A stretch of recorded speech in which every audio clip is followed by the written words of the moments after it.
কথা ভাবে, তিনি যদি মুর্শিদাবাদের মানুষের কথা ভাবে, মালদার কথা ভাবে, তাহলে ভাঙড়ের ভোটারদের কথা তিনি ভাবেন না? আরো বেশি ভাবে, হয়তো বলছেন বাস্তবিক হচ্ছে। তাহলে আপনারা নিশ্চিন্তে থাকবেন, এসআইআর নিয়ে অহেতুক চিন্তা করবেন না। চিন্তা করলে আপনার সমস্যার সমাধান হবে না। আপনি এসআইআর করে যদি ঘরে বসে থাকতেন, ফর্মটা কি ফিল আপ হতো? আমিও জানতাম না 2002 সালে লাস্ট এসআইআর হয়েছিল। এখন পড়াশোনা করতে হলে জানতে পারলাম। কারণ বলুন, 2002 এর ভোটার লিস্টে সবার তো বাপ দাদুকে আমরা খুঁজে পেয়েছি।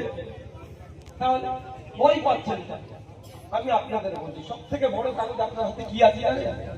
আপনি মায়েদের বলি আগে, মায়েরা বলুন, আপনি যে ভিডিওটা আছেন ওটা কার ভিডিও? আপনার স্বামী কোথা থেকে পেল? আপনার শ্বশুরের কাছ থেকে। আপনার শ্বশুর কোথা থেকে পেয়েছে? তার বাবার কাছ থেকে, তাই তো নাকি?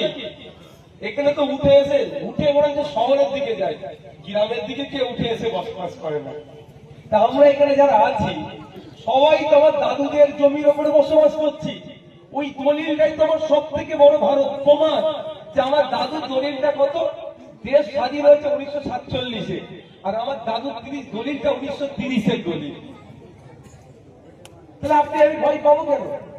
ভয় পাওয়ানো হচ্ছে আপনাকে আমাকে।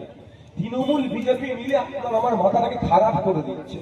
শুভেন্দু অধিকারী বলছে 1.5 কোটি রোহিঙ্গা তাড়াবো, আর মমতা ব্যানার্জি ঠিক করে হাসছে, উত্তর দিচ্ছে না। সারা ভারতবর্ষে 40,000-এর একটু বেশি রোহিঙ্গা আছে। এটা আমি বলছি না, শুভেন্দু অধিকারীর বস, দেশের প্রধানমন্ত্রী, দেশের সরকার সুপ্রিম কোর্টকে বলেছে।